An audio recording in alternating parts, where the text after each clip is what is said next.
Sensibilización para la inclusión dirigida a profesores. Muchos alumnos de nuestra escuela sufren la exclusión o discriminación en las aulas por sus características físicas, dificultades o necesidades educativas que puedan presentar. Nosotros, como profesores, podemos ser el punto de partida de una inclusión justa de todos los alumnos, sin diferencias. El concepto de inclusión lo empleamos todos, queremos saber lo que significa, pero ¿de verdad lo sabemos? A diferencia de términos como exclusión o integración, la inclusión educativa implica que todos los niños, jóvenes y adultos de una determinada comunidad aprendan juntos, independientemente de su origen, sus condiciones personales, sociales o culturales, incluidos aquellos que presentan necesidades educativas diversas, reconociendo lo que cada uno tiene que ofrecer a la comunidad escolar. Una vez entendido el concepto de inclusión, se pueden comentar infinitas ventajas derivadas de su aplicación. De esta manera, según la Declaración de los Derechos Humanos, toda persona tiene derecho a la educación y por eso la inclusión en los centros educativos es necesaria, aportando una educación de calidad para todos y todas.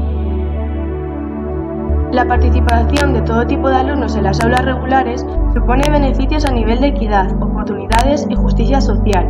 La inclusión entre los niños ayuda a normalizar las situaciones de necesidades especiales y al enseñarse y practicarse esta inclusión en las escuelas, se traslada a las sociedades. Aprender de manera cooperativa y todos juntos es mejor, más enriquecedor. Enseña valores como la empatía, el respeto, la solidaridad, compañerismo, la comprensión o la amistad. Los alumnos que presentan problemas de adaptación en su aula tienen riesgo de experimentar menor rendimiento académico o problemas como el asentismo escolar. Sin embargo, se ha demostrado que los ambientes de inclusión benefician a los alumnos académica y socialmente.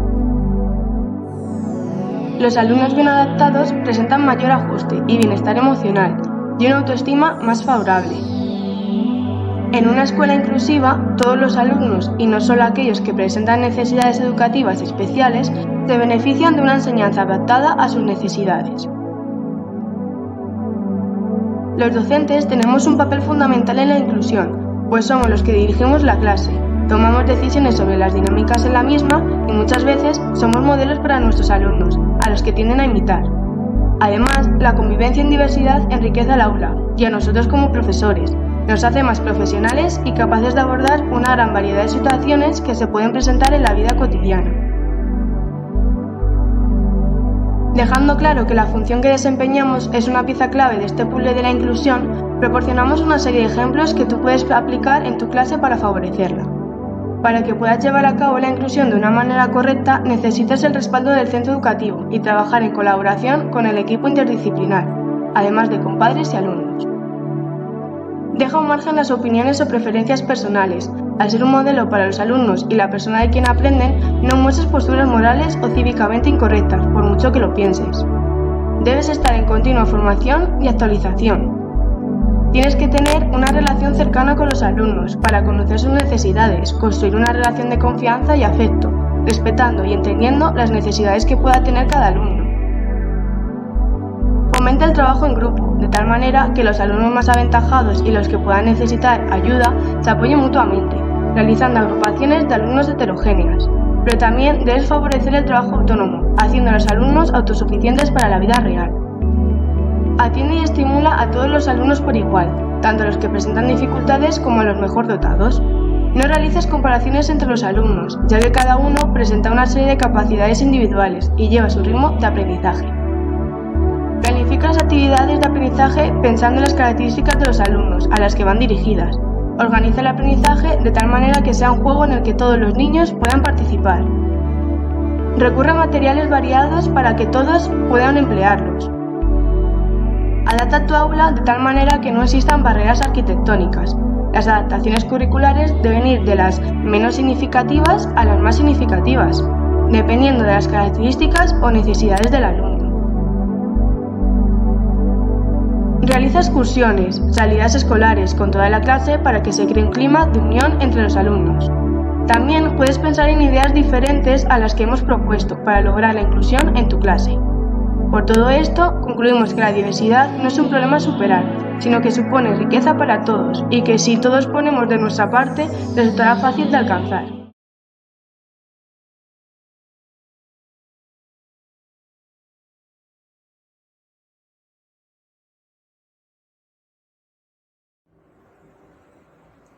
¿Qué es la educación inclusiva? La educación inclusiva es un proceso o método que se utiliza en base a las necesidades de aprendizaje de los niños o niñas con discapacidad o diversidad funcional. Por lo anterior mencionado, ¿ustedes los docentes son inclusivos? Es por ello que se crean los planes individuales de ajuste razonables, los PIARs, que se aplican tanto individualmente por los docentes y hacia los docentes de aula.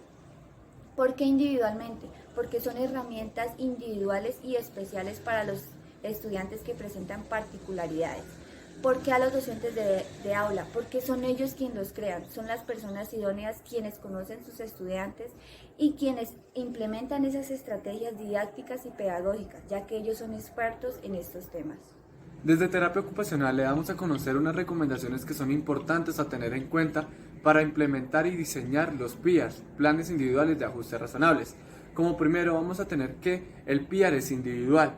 Como segunda recomendación debemos de tener en cuenta que identificar las necesidades del escolar, es decir, identificar la discapacidad, la patología que presenta y por ende conocer las habilidades y las limitaciones que éste presenta. Conocer el contexto sociofamiliar en el cual el escolar participa y se desenvuelve.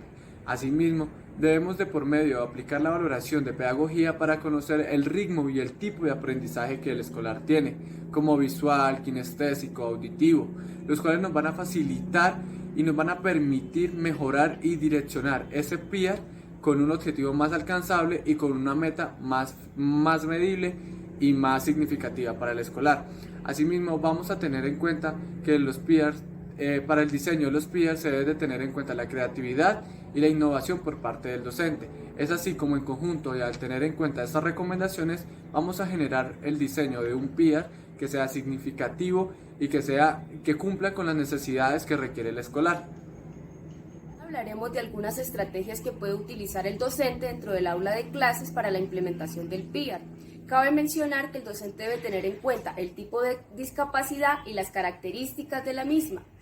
Si el niño se distrae con facilidad o tiene problemas visuales, es necesario ubicarlo en los puestos de adelante. Asimismo, es necesario realizar esas adaptaciones metodológicas en pedagogía. ¿Para qué? Para ampliar el renglón en el proceso escritor y utilizar colores llamativos. También es importante, si el niño presenta discapacidad motora, utilizar el reposapiés. ¿Para qué? Para mejorar ese control y ajuste postural y mejorar esa capacidad atencional del niño. Asimismo, es necesario involucrar al niño dentro de esas tareas sencillas que se pueden implementar dentro del aula de clases, como por ejemplo, repartir fotocopias, que realice algunos mandados dentro del aula, que se encuentre interesado dentro del proceso, que ayude a borrar el tablero y algunas de estas actividades que se pueden implementar. Bueno, ahora vamos a hablar de qué es la discapacidad. Actualmente en Colombia la discapacidad es un tema que todos debemos conocer. Como docentes, como profesionales de la salud, debemos entender que las personas tienen diferentes condiciones que de una u otra manera van a afectar su capacidad de desempeño. ¿Sí? Estas pueden presentar algún tipo de deficiencia a nivel físico, a nivel mental, a nivel intelectual, a nivel sensorial o a nivel conductual. Cabe resaltar que actualmente en Colombia la discapacidad es un derecho y que pues prima la inclusión, la adaptación y el desempeño de la persona para cumplir los roles y demandas de sus ocupaciones. Hay unos tipos de discapacidad. Vamos a empezar con qué es la discapacidad motora. La discapacidad motora pues presenta algunas características comunes como la discapacidad física, que se ve afectado pues algún aspecto del funcionamiento del cuerpo humano del niño, ¿sí? Por lo general afecta su movilidad, la destreza o resistencia y pues las personas con discapacidad física, cabe resaltar que suelen ser muy expertas y muy apropiadas de sus necesidades, ¿sí? Y son muy resilientes a la hora de afrontar su discapacidad. Ahora continuamos con la discapacidad visual, ¿sí? Que es de tipo sensorial. Acá consiste que pues en el deterioro o la falta de la función sensorial de ver. Esta puede ser ocasionada por una visión disminuida o una ceguera. Ahora continuamos con la discapacidad auditiva, que también es de tipo sensorial, y la cual consiste en el deterioro o la falta de la función sensorial del oír. Si esta puede ser ocasionada por una sordera parcial o total, dificultades para hablar, y pues los problemas de audición pueden ser leves o profundos. Las personas con este tipo de dificultad pueden se tienen que implementar diferentes estrategias como el lenguaje de señas o la lectura de labios o las notas escritas para poder interactuar con ellos. Ahora continuamos con la discapacidad intelectual, que consiste en limitaciones significativas en el funcionamiento intelectual de la conducta adaptativa que se manifiestan habilidades de autocuidado, conceptuales, sociales, prácticas en la escuela. Aquí es donde vemos algunos niños que demandan de un poco más de tiempo para poder captar los conceptos dados dentro del aula de clases. Entonces hay que tenerlos en cuenta y priorizarlos para generar un mayor desempeño en la adquisición de aquellos logros o competencias. Y por último encontramos la discapacidad conductual, que pues hablamos de aquellas conductas que debido a una alta frecuencia, duración e intensidad pueden generar un impacto sobre la persona y sobre la sociedad o el grupo en que participan. Pueden generar una limitación significativa en su participación o ponen en riesgo la integridad física o la de los demás. Ahora bien, conociendo estos tipos de discapacidad, a continuación les vamos a hablar de algunas patologías, algunos síndromes o trastornos que se pueden ver en la escuela para que ustedes los conozcan y logren generar como esa priorización e identificación de acuerdo al niño o al caso que se presente en el aula de clases. Bueno, ahora vamos a hablar acerca de las patologías y algunos trastornos que son frecuentes en la escuela. ¿Por qué es importante conocer esto? Porque permite identificar ciertas características en los escolares, a partir de lo cual podemos establecer un PIAR basado en esto. Inicialmente tenemos lo que es el autismo. Se caracteriza por tener un coeficiente intelectual por debajo de lo normal. En cuanto a la comunicación verbal, es muy escasa o nula. Esta patología se suele diagnosticar antes de los 3 años de edad y tiene una mayor dependencia en lo que son los maneurismos o conducta estereotipa, es decir, como aquellos movimientos que ellos presentan con las manos o con los pies que son muy repetitivos. Además de esto, ellos presentan un desinterés muy general en relación a las interacciones sociales o a las relaciones sociales. Vemos que es un niño que es bastante aislado. En relación al autismo, encontramos que el niño que tiene Asperger, perdón, tiene un coeficiente intelectual más alto al normal. Eh, no hay retraso en el desarrollo del lenguaje, pero la capacidad lingüística es un poco peculiar o suele usar una comunicación más estructurada. Se suele detectar tardíamente, también presenta déficits motores en relación a la coordinación motriz alterada, una torpeza motora, y tienen un interés también disminuido para establecer relaciones sociales. Encontramos el síndrome de Down, que se caracteriza por epicanthus, que es el pliegue entre los dos párpados, que es más ancho. Tienen un perfil chato, o sea que la nariz es un poquito más aplanada. Tiene la fisura de los ojos, es más inclinada. Tiene un exceso de piel en la nuca, presentan hiperlaxitud muscular, tiene un pliego en flexión y normalmente el síndrome de Down se relaciona a lo que es la discapacidad cognitiva y también algunas características de la discapacidad motora. En relación a la parálisis cerebral, está directamente relacionada a la que es una discapacidad motora. Es la primera causa de invalidez en la infancia. Normalmente, pues lo que les decía, la motricidad se encuentra afectada. En cuanto al razonamiento, encontramos un coeficiente intelectual por debajo a lo normal, movimientos alterados y el pronóstico es variable dependiendo de la extensión o de la afectación que se haya presentado.